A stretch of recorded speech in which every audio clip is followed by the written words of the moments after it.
बच्चों, आज हम पढ़ेंगे पाठ नंबर 16 मुहावरे। तो मुहावरे क्या हैं जिनका अर्थ कुछ अलग ही होता है, ठीक है, वो आपके मुहावरे होते हैं। यानी जो सुनने में कुछ अलग लगेंगे लेकिन उनका अर्थ जो है वो बिल्कुल अलग होता है, वो आपके मुहावरे होते हैं। ठीक है, तो आइए कुछ मुहावरे पढ़ेंगे। यहाँ पर कई बार हम ऐसे वाक्यांश बोलते हैं जो विशेष अर्थ देते हैं। जिन वाक्यांशों का अर्थ उनमें आए शब्दों से अलग होता है उन्हें मुहावरा कहते हैं। इनके प्रयोग से भाषा सुंदर व प्रभावशाली बन जाती है। जैसे कि जादूगर के करतब देख सब हैरान रह गए। जादूगर के करतब देखकर सबने दांतों तले उंगली दबा ली। ठीक है, तो दांतों तले उंगली दबाना ये क्या है? एक मुहावरा, जिसका अर्थ क्या है कि सब हैरान हो गए। तुम कहाँ रहते हो, दिखाई ही नहीं देते, तुम तो ईद का चांद हो गए हो, कभी दिखाई नहीं देते। तो जब कोई कभी कभी दिखाई देता है तो उसको क्या बोलेंगे? ईद का चांद होना, यानी ये मुहावरा है। यहाँ रंगीन वाक्यांश वाले वाक्य पहले वाक्यों से अधिक प्रभावशाली लग रहे हैं क्योंकि उनमें मुहावरों का प्रयोग किया गया है। कुछ अन्य मुहावरे, उनका अर्थ और वाक्य में उनका प्रयोग इस प्रकार है। तो यहाँ पर कुछ मुहावरे दिए गए हैं जिनको हम पढ़ेंगे। ठीक है, आप अपने अभ्यास में उन्हें फिर से पढ़ना और उन्हें याद करना। जैसे कि अंगूठा दिखाना, किसी काम को करने से मना करना। तो जैसे होता है ना, बच्चे कभी कभी क्या होता है, घर में कोई उनको काम बताता है तो क्या कर देते हैं, इस तरह से अंगूठा दिखा देते हैं, यानी मना कर देते हैं साफ कि मैं इस काम को नहीं करूँगा। मैं सदा उसकी सहायता करता रहा परंतु जब मेरा वक्त आया तो उसने मुझे अंगूठा दिखा दिया।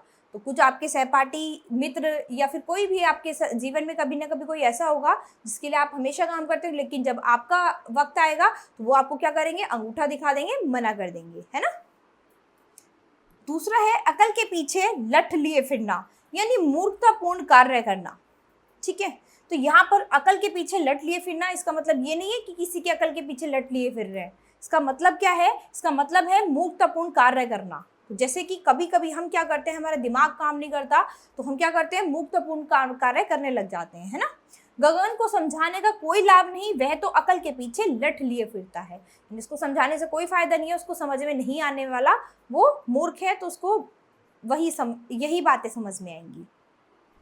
इसके बाद है तीसरा, अकल का दुश्मन यानी मूर्ख व्यक्ति।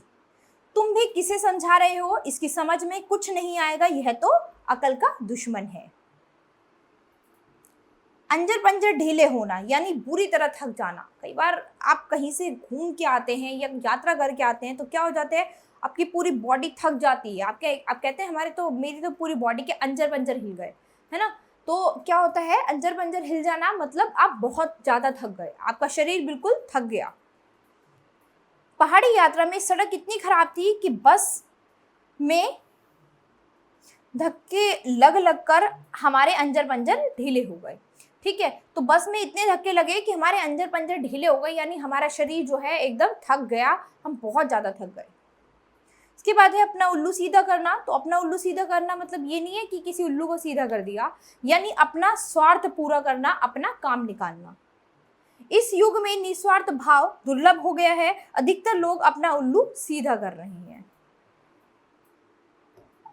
इसके बाद यहाँ पर कुछ और मुहावरे दिए गए हैं। तो बच्चों ये आप अपने अभ्यास में पढ़ेंगे और इन्हें अच्छे से याद करेंगे। तो बच्चों ये पाठ हमारा यहीं खत्म होता है। अब हम अपनी नई क्लास में मिलेंगे अपने नए पाठ के साथ। धन्यवाद।